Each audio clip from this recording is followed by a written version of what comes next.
Eu acho essa musiquinha muito legal e eu decidi usar ela nesse programa específico. Primeiro que ele sai da sequência dos episódios. E a Dri disse que ela parece a musiquinha do Clube da Luta. E parece mesmo. E aí eu falei, vamos usar ela. Só que ela não cabia nos outros, acho que não funcionava. Mas a gente falou, agora vai.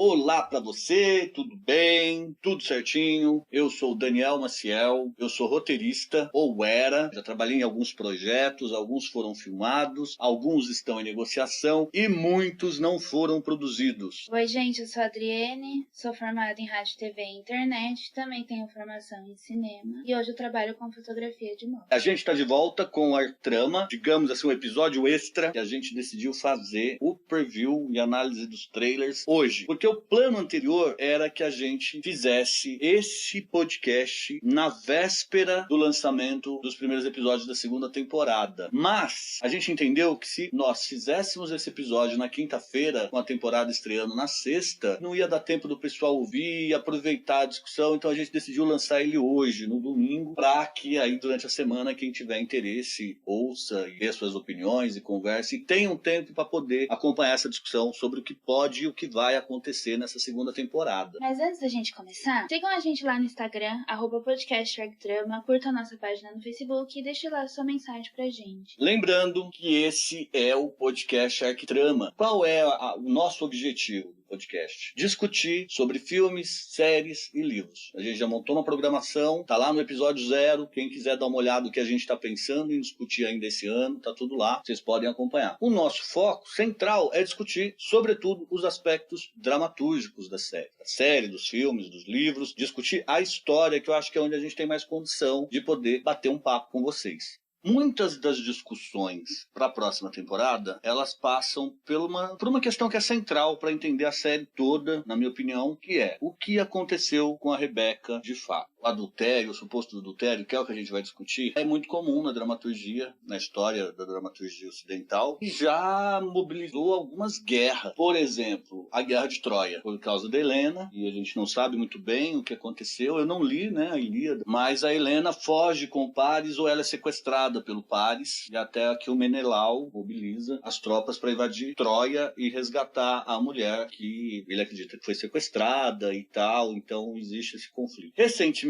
Game of Thrones, a guerra nos Sete Reinos, ela começa quando o Robert pensa que o Rhaegar sequestrou a Lyanna, que era prometida pro Robert, então a guerra começa aí. E todo mundo pensa que ele sequestrou ela na covardia, na violência, e na verdade ela foi de comum acordo, ela era apaixonada por ele e não queria casar com o Robert, não queria o casamento arranjado. E em The Boys você tem um dos grandes gatilhos, é de fato o que aconteceu com a Rebecca, e no final do episódio, o final da série, fala sobre isso. Então você tem consciência de que a Becca trabalhava na Voight e sofreu algum assédio do Homelander, uma vez que a gente conhece o caráter doentio e maluco dele, que você tem o vídeo dela entrando na sala, mas fica uma questão se ela também não traiu o marido com o Homelander. Então, eu acho que isso é uma coisa que a gente já discutiu, conversou. E é claro que a tendência fica de que ela realmente foi forçada pelo Homelander. O Butcher fica a série inteira, a temporada inteira achando que ela morreu, né? O Homelander estuprou ela e que ela morreu, e aí ele descobre que ela tá viva e com um filho grande já, né? Deve ter o quê? Uns 12 anos? 8, que é o tempo que ela foi embora. 8, 10 anos. 8, verdade. Então a questão é, o que aconteceu? Porque a Rebecca parece que tá bem quando o Homelander leva o Butcher pra ver a Rebecca. Parece que ela tá bem, tá com o filho, tá numa, né? Ela fica espantada e vê os dois ali. E tem a questão também que o Homelander pergunta pro Butcher, né? Tipo, que provas você tem que eu fiz alguma coisa com a Rebecca, né? Tipo, é só a intuição de que a Rebecca tá viva. Só a intuição de um ser normal que não tem poder especial nenhum, e é só a intuição? Qual é a prova? Exatamente. Quem faz, e aí é interessante, porque quem faz o Homelander reencontrar a Rebecca e partir em busca da Rebecca também é a própria ação do Butcher de encontrar a Rebecca, porque até então, na cabeça do Homelander, a Rebecca era uma mulher que ele saiu, dormiu, sumiu e pronto. Pra ele não tinha acontecido nada com ela, era uma pessoa que ele tinha tido uma relação, e aí a gente não sabe a natureza da relação, se foi um abuso, se foi um assédio, ou se foi consensual. não dá pra saber, embora a gente conheça o caráter dele e não conheça muito da Rebecca. Então ficam essas dúvidas. Fica a dúvida se ela traiu ou não traiu, né? Mas, no trailer da segunda temporada, o Butcher fala que a mulher dele está presa e ele quer ela de volta. E no painel online da San Diego Comic Con desse ano, o ator que faz o Butcher falou que falou que o objetivo do Butcher nessa temporada é salvar a Rebecca. Então, se ela traiu, por que ele ainda lutaria por ela, assim? Pensando que o Butcher é essa pessoa violenta, entre aspas, explosiva, talvez, não sei se ele continuaria ali querendo ela, sabendo que ela traiu e teve um filho de outro cara, mas dá a entender que ela está presa e ele quer libertar ela. Então ela sumiu e tá ali naquela casa, e dá a entender que a Voight colocou ela ali e ela foi obrigada a ficar ali e não contou nada nem pro Butcher, nem pra família, né? A irmã, a mãe. Mas nós sabemos que o Butcher eu esqueci o termo que eu posso usar para essa palavra, mas ele não é fanático. Ele é alguém que parece que não acredita muito na lógica. Por exemplo, quando Hughie avisa centenas de vezes que a Starlight é uma pessoa legal, tem caráter, ele não acredita, de tão fanático que ele está envolvido na missão. Então esse aspecto do Butcher é muito complicado, e mesmo assim ele pode estar querendo salvar a esposa e a esposa já pode estar noutra, a ex-esposa. Mas enfim, isso são inferências que nós estamos fazendo, né? A gente está tentando abrir aí o leque de possibilidades. E voltando para a questão do Homelander, porque quando ele vê o Butcher e ele começa a entender o papel do Butcher na história, por que estão perseguindo ele, e ele descobre que o Butcher era casado com a Rebecca, aí sim ele parte na investigação para entender sobre a Rebecca. E aí você tem as cenas dele conversando com o Vogelbach, acho o nome do criador dele, e aí você tem acesso a como foi brutal, né, essa ideia, a construção do Homelander, né, o experimento que tornou ele um herói. É uma criança, foi criada em laboratório, sem afeto, e a gente entende toda essa lógica. E nessa busca, ele percebe, né, a Madeleine e o Vogelbach mentindo, que tem alguma coisa muito estranha sobre esse desaparecimento da Rebecca, e ele volta no Vogelbach quando ele percebe a contradição, possivelmente mata, porque ele cita alguma coisa, acho que conversando com o Butcher, que ele descobriu algo. Ele fala que ele conseguiu extrair a verdade do médico, então dá a entender que ele usou violência ali pra conseguir. Não foi o cara que contou, ele extraiu, né? E aí ele descobre a Rebecca também, que ele não sabia. Descobre a Rebecca e descobre que tem um filho. Que pode ser uma redenção pra ele. Sim, porque ele é muito frágil emocionalmente, ele quer uma conexão com alguém, então ele é muito forte, ele é o mais forte de todos, só que ele é muito frágil. Ele busca essa conexão, essa relação com alguma pessoa, e talvez o filho seja essa conexão que ele precisa, né? Ele aprender a ser pai para aquele menino pode fazer com que ele melhore. E duas coisas importantes, uma coisa que foi até um comentário da Adriane quando ela assistiu a live na Comic Con, do elenco do The Boys, que o Anthony Starr fala... O Homelander, ele é o mais forte fisicamente, então ninguém consegue superar ele fisicamente, mas ele é o mais fraco emocionalmente, porque ele não tem afeto da parte de ninguém, ele é completamente sozinho. Criado em laboratório. Criado em laboratório, então é doloroso pra ele o quanto ele é sozinho e o quanto ele quer que alguém se importe e ninguém se importa. A única pessoa que ele achou que se importava era a Madeleine, e aí ele descobriu que ela só mentia e... Tinha medo. Tinha medo dele, só mentia, e aí ele matou ela e acabou ali, tipo... E aí abre duas coisas. A primeira, por que ele não matou o Butcher quando ele entendeu todo o lance, e por que ele teve uma condescendência, ou seja, condescendência não, uma atitude nobre com o Butcher de levar ele pra ver a Rebecca e a criança. Ele não mata o Butcher, talvez, e ele fala, impressionante como você me odeia e não tem medo de mim, mesmo sendo um mortal. E nisso ele fala com a Madeleine, e a Madeleine fala, eu tenho medo de você. E aí ele entende que tudo que a Madeleine falou pra ele era mentira. E isso reforça tudo de ruim que aconteceu na criação dele, na educação, na formação do caráter dele. Era tudo mentira. E isso é insuportável, então ele executa a Madeleine. E isso também, a melhor síntese da falta de afeto, o elemento que carrega o simbolismo da falta de afeto na criação do Homelander, ou do John, que a gente sabe o nome dele no último episódio, e um nome genérico, né, um nome relativamente comum, sem um sobrenome, mais uma vez ressaltando essa falta de vínculo familiar, mas o elemento que ressalta, que simboliza toda essa carência afetiva básica é o leite materno, que ele é tão fissurado. Esse leite que ele fica procurando, querendo beber, e aparece no trailer ele lambendo, e também a relação que eu fiz com o próprio leitinho da mamãe. Por que tem um personagem fissurado em leite materno e você tem um outro personagem que chama leitinho da mamãe? Acredito que nessa temporada temporada, isso vai fazer algum sentido. Não é possível os roteiristas colocar isso e isso não está interligado. Bem, nós olhamos, assistimos os trailers, os vídeos promocionais e a gente teve alguns comentários gerais para fazer sobre isso. Então a gente não vai pegar o trailer X, vai desmontar o trailer X e vai falar, nós vamos pegar todos os elementos que nós vimos dos trailers, que estão nas séries anteriores, nos episódios anteriores, e a gente vai fazer um apanhado geral disso, tá? Então eu não vou saber qual trailer tá isso, mas se vocês acompanharam, se vocês estão ouvindo esse podcast, com certeza vocês são fã da série, estão aí para essa discussão. Então, uma das questões centrais é o que acontece com o Homelander num dos trailers, que ele tá banhado de sangue, com a cara desesperada, o rosto desesperado, que aconteceu alguma coisa. Eu, particularmente, não consigo imaginar o Homelander desesperado. Até porque ele não se importa com ninguém, né? Então não tem ninguém que ele se preocupe o suficiente pra ter morrido ou ter sofrido um acidente, assim, a ponto de ter soltado muito sangue e ele ficar preocupado, desesperado. Então é realmente uma questão. O que aconteceu pra deixar ele naquele estado? Assim? E o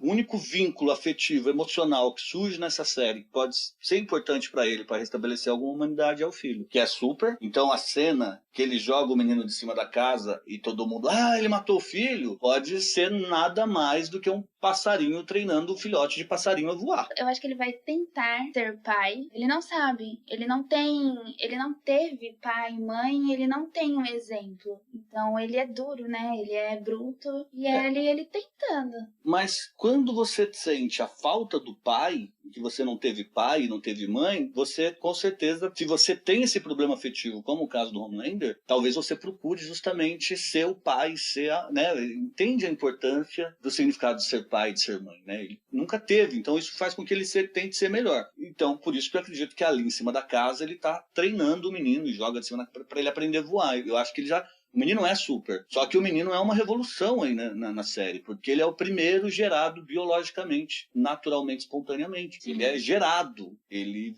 é um embrião que se desenvolve, por isso que esconderam a Rebecca, que é uma novidade. Até então todos os heróis eram criados pelo composto V. Esconderam do Homelander porque é uma novidade e porque eles sabem dessa busca dele por alguém. Talvez se ele soubesse que ele tem um filho, ele fugiria do controle da Void.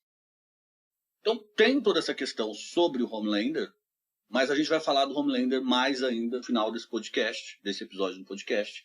Então eu vou voltar na discussão dos trailers, que eu acho que é uma coisa muito importante para pontuar sobre essa campanha da Amazon, essa divulgação de trailers e vídeos promocionais. Eu acho que a Amazon libera coisa demais. Alguns vídeos são super legais, então os primeiros super empolgaram, só que aí ela começa a liberar informação demais. Talvez isso atrapalhe um pouco a experiência de assistir a segunda temporada. Na primeira isso aconteceu. Nós assistimos com uma amiga nossa, ela viu o trailer, e na hora que ela viu, a Robin falou, ela vai morrer, e já aconteceu a situação na sequência. E aí a gente falou, nossa, os trailers liberam muita informação importante. E ela falou, eu já sabia que ela ia morrer no primeiro episódio, eu vi. E isso é importante ou não? Eu acredito que sim, porque é uma surpresa ali, impactante. Por exemplo, a questão da baleia. Num dos trailers iniciais, você vê ele saindo de dentro de algo vivo, ou melhor, morto, mas que foi vivo, muito grande. E fica aquela questão, que fosse alguma coisa orgânica, monstruosa, um dinossauro, whatever, qualquer coisa do tipo, e é a baleia. E você faz um monte de vídeo mostrando eles entrando dentro da baleia, e aquela brincadeira do profundo. E aí você ainda... O Black Noir matando Nakib, eu não lembro o nome do cara. É Nakib. E, a cena inteira, ele vai lá, mata o cara, arranca a cabeça, apresenta algumas características do personagem que a gente não sabia, porque até então eu achava que ele era igual um Batman, uma coisa, ou justiceiro. Mas quando o Nakib lá joga fogo, destrói, queima tudo, o Black Noir tá todo queimado e não sente dor. E tem aquele negócio que quando o Nakib aparece na primeira temporada, você pensa, nossa, ele é um super terrorista e vai ser muito difícil acabar com ele. E aí, em seguida, a Amazon lança um vídeo promocional que o Black Noir acaba com ele, em 2 segundos, sabe? Então, tem N outras questões que eu acho que entregam demais. Algumas coisas são para lançar a pista, nós entendemos, mas algumas coisas a gente parece que quem viu os trailers, viu os teasers, já consegue formular o que vai acontecer na segunda temporada. Eu mesmo tenho algumas coisas que eu acho que vão... O aparecimento da Stormfront, a relação da Stormfront e o Homelander, as duras que o Homelander vai dar na Starlight, a Starlight aparecer do lado do set, as brigas do Rio e com... Então, acho que entregou muito, assim. Espero estar enganado, espero que sejam pistas falsas e depois isso tudo reverta. Tenha novidades aí, mas é muito os novos supervilões que vão aparecer, e você já tem até a noção de alguns poderes. Um é um telecinético que joga todo mundo. Tá entregando demais toda essa campanha. Acho que os trailers podiam ser mais, criar mais expectativa em vez de contar a história toda fechadinha. No final da primeira temporada, nós temos o Butcher, vai até a Mallory, que está vigiando o passarinho lá num lugar super da hora, numa casa isolada, e eles não se dão bem. E a gente já entende o movimento que a Mallory colocou o Butcher no jogo para se vingar dos heróis, e o Butcher coloca o Hughie no jogo para se vingar dos heróis sobre o que acontece com a pessoa que ele ama. Então você tem um ciclo vicioso aí, né? Ele vai se reproduzindo e vai gerando essa fonte de desordem, de caos, de conflito. E na conversa entre eles, a Mallory não quer colaborar e ela não quer mais saber dessa discussão e dessa guerra contra o Set, porque ela perdeu essa guerra. E qual é a representação máxima da derrota dela? Que a família dela foi incinerada, os netos foram incinerados na frente dela pelo tal do facho de luz. E isso, inclusive, também causa o destempero entre o leitinho da mamãe e o francês. E eles não se entendem muito bem porque, pelo que aconteceu aí na chacina dos netos da Mallory. E pode falar. E eu acho que nessa temporada a gente pode ter uma resposta, né, sobre esse desentendimento do leitinho da mamãe com o francês. E sobre o que aconteceu com os netos da Mallory, porque a gente tem a notícia de que o ator Shawn Ashmore foi confirmado na segunda temporada para interpretar o facho de luz. Então, acho que a gente vai ter esse ou num flashback ou uma resposta do que realmente aconteceu. Também, nessa cena da Mallory com o Butcher, ela fala da Madeline, né, que a fraqueza do Homelander é a Madeline, porque ela tem uma fonte dentro da Void, dentro do set. Que é por isso que o Butcher vai atrás da Madeline para atrair o Homelander, para prejudicar o Homelander e dar a cena clímax ali do final da série, da primeira temporada. E quem será que é essa fonte? Na hora que ela falou, para mim é a Maeve. Assim, eu arriscaria dizer que essa fonte dela é a Maeve. Arriscaria, né? Não é 100% de certeza. Eu acho que seria muito legal, porque, como a gente discutiu antes, a Maeve aparece muito pouco, a gente não sabe o porquê que ela não tomou uma atitude para sair daquelas situações difíceis. E aí daria uma apimentada na história da Maeve. Ela poderia dizer o que ela vai fazer ali, sacudir um pouco as coisas, né? E também, sobre a Maeve, tem a questão de que ela tá mais próxima da Starlight. O Homelander falou que a partir de agora a Starlight é responsabilidade dela, então ela tá nessa ligação e a Starlight tá ligada com os The Boys, né? Isso pode fazer a Maeve ter que tomar uma atitude também. E nos trailers a gente vê ali uma briga entre a Maeve e a Stormfront. Uma das coisas que a gente chamou bastante atenção quando a gente viu os trailers era justamente isso. Não dá para entender que é a Stormfront, mas a Maeve dá um socão, né? Dá um socão na cara, assim, e parece que o cabaré vai pegar fogo. Parece, e a gente espera que sim. Bom, falando da Starlight, a gente vê pelos vídeos promocionais que ela vai estar envolvida com os The Boys. Então a gente vê muito ela e a mãe dela com os The Boys, o que talvez mostre que a mãe dela ali vai tentar se redimir e ficar do lado da filha dessa vez. Só que a gente também vê a Starlight com o Set, em tapetes vermelhos, em eventos. A gente vê ela com os heróis e usando aquele uniforme novo que ela não gosta. E aí fica a questão. Ela está do lado dos The Boys e está meio que infiltrada no Set, porque a gente também vê alguns momentos em que ela luta com Black Noir, né? Ou ao contrário, se ela está infiltrada nos The Boys, porque a gente vê o Homelander dando vários enquadros nela durante os trailers da segunda temporada. E no painel da San Diego Comic Con, que foi online, a atriz que interpreta a Starlight fala que o objetivo dela ainda é o mesmo na segunda temporada, então ser a super-heroína que salva o mundo ali. Mas ela tem que lidar com as decepções, então, que o Hughie mentiu pra ela, que a mãe dela mentiu pra ela. E a gente vê nos trailers que ela tá ali sempre próxima do Butcher, então talvez seja uma relação nova e interessante da segunda temporada. Além disso, tem a briga dela com o Black Noir, que eles arrebentam a sala do set, a sala de reunião do set. A propósito, parece que o Black Noir vai brigar com todo mundo, né? A gente colocou na nossa cola que tinha uma luta entre ele e o Butcher. Eu particularmente não lembro de ter visto esse plano, eu anotei isso. Mas se alguém lembrar aí, a gente já prevê aí que vai ter muita luta, vai ter muita... Tem uma cena da Stormfront eletrocutando a Kimiko em cima de um prédio, parece. A Maeve dando porrada na Stormfront. Então vai ser bem agitada aí essa segunda temporada. E tem também a questão de que no final, né, no último episódio da primeira temporada, a Starlight enfrenta o A-Train. E o A-Train vence, depois ele tem ali o ataque cardíaco, e a Starlight chama a emergência pra ele.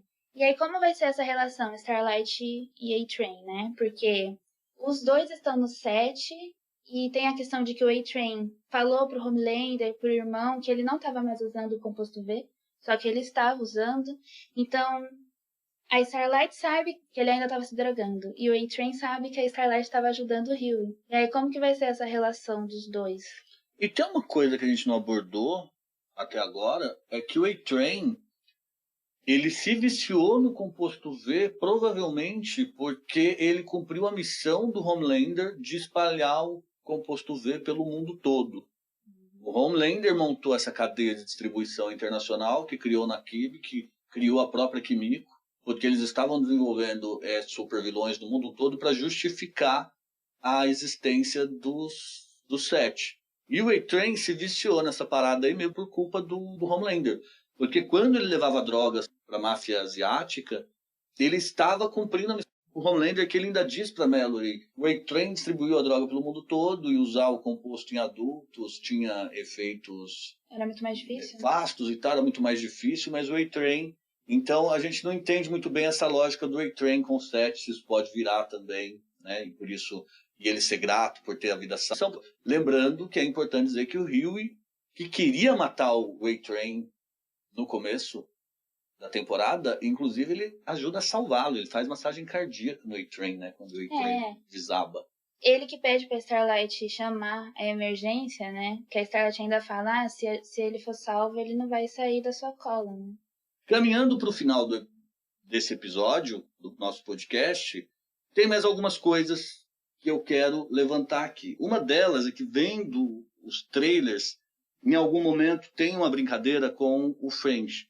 Eles falam que os garotos aí estão sendo perseguidos e por aí vai, e que tem o Rio, e que tem o Butcher, e que tem o leitinho da mamãe, e um cara. E aparece a imagem dele, e ele fica meio, né, como se não se importassem com ele não fosse famoso, ele não fizesse parte da banda, vamos dizer assim. E eu acho que a gente vai ter alguma revelação muito grande sobre o francês. Acredito que no terceiro ou segundo episódio, quando o Hughie tem de ir para casa, que ele destrói todos os símbolos dos heróis, o pôster, os bonequinhos lá no quarto dele, o A-Train conta, o francês conta uma história triste, né? Que o pai dele amarrava ele, que ele tentava fugir, que o pai dele batia nele, que ele tinha umas marcas de corrente, alguma coisa do tipo. Na verdade ele fala isso pra Kimiko, pra ganhar a confiança dela, né? Mas ele fala alguma coisa lá na casa do Hughie sobre essa relação tumultuada com o pai. E eu acredito que a gente vai entender um pouco mais disso. Por isso que o trailer talvez lance essa provocação de esse cara e mostra a foto. Essa falta de identidade, esse cara que não tem muito glamour e que ninguém sabe quem é. E nem quem procura sabe direito quem ele é. A gente tem que pensar também o que esperar do Hughie nessa segunda temporada. No painel da San Diego Comic Con, o ator falou que a segunda temporada é o momento em que o Hughie vai aprender a andar com as próprias pernas. Então ele vai criar essa independência e vai sair ali da sombra do Butcher. Ele não vai pensar o que o Butcher faria, ele vai pensar o que o próprio Hughie faria. Nos vídeos promocionais, a gente vê ele enfrentando o Butcher, exigindo respostas do Butcher, né? O que mostra uma mudança aí no personagem. Eu pensei que eles iam sair na mão ali, que eles iam tretar, mas ficou só na conversa. Mas a turminha ficou até parada, olhando, todo mundo com medo de sair alguma coisa, acontecer alguma coisa. Mas o Hughie está desafiando constantemente o Butcher. Bem, final, acho que a grande discussão é do que vai acontecer vai ser determinado pelas ações e atitudes do Homelander. O Eric Kripke, nessa live da Comic Con, ele fala que o Homelander matou a única pessoa que conseguia controlá-lo, e agora ele está fora de controle. Mas isso não responde à pergunta da influência do Edgar, porque mesmo nos vídeos promocionais, quando a Starfront chega, e eles estão lá fazendo um vídeo, eles estão fazendo uma apresentação junto com soldados, alguma coisa do tipo, o Homelander fala com a Starfront e fala: e quem te mandou? E quem que falou que você faz parte do set? E ela fala: o Edgar. E aí o Homelander muda a fisionomia e diz: ah, que legal, seja bem-vinda. Mas aquela cara que ele sabe fazer de tipo, estou com o saco cheio, não aguento mais. E ele tenta fazer uma cara de seja bem-vinda. E os dois vão começar a dar muito choque. Então, não sei, ela vai funcionar como um contrapeso dele, provavelmente. Tanto é que os trailers mostram a cena dele jogando laser nos seios dela, ou seja, ela tem muita resistência, ela tem muito poder a ponto de, acredito, aguentar aí uma treta com o Homelander. Mas, uma vez que a Madeline, que é um contrapeso aí importante para o Homelander, a pergunta que vem é: ele vai meter o louco e vai dominar geral? Ele vai realmente implementar uma tirania dos super-heróis? Porque tem um trecho num dos trailers em que ele mata um soldado que está fazendo um protesto contra ele. O cara está fazendo um gesto de fuck you, o dedo médio levantado para ele. Ele executa o cara. Então, aquele cenário de guerra com os jipes do exército passando na rua, soldados e tal. Eu me pergunto, será que o Homelander vai dar um golpe?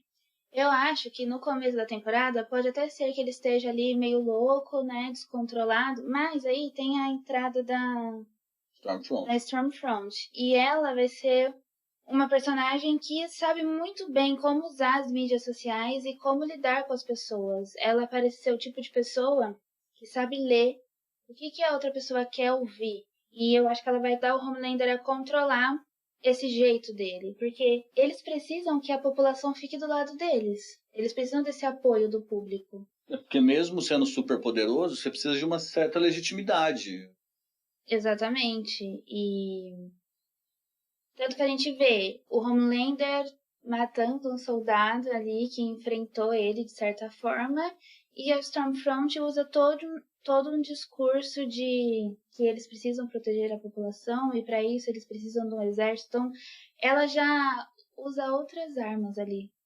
Nós esperamos que você tenha gostado bastante dessas discussões, previsões, análise dos trailers. Não é uma análise do trailer específico, porque a gente não teve como pegar o trailer, cada um dos trailers e dissecá-los. Mas é uma análise geral de tudo que foi promovido aí pela Amazon, da discussão, da live dos atores. E esperamos você amanhã, quando nós vamos postar a análise do 5º episódio, O Bom pra Alma. E continue acompanhando a gente no Instagram, @podcastarctrama. Curta nossa página no Facebook e mande sua mensagem. Um abraço para vocês. Beijos para todos e todas. E até amanhã.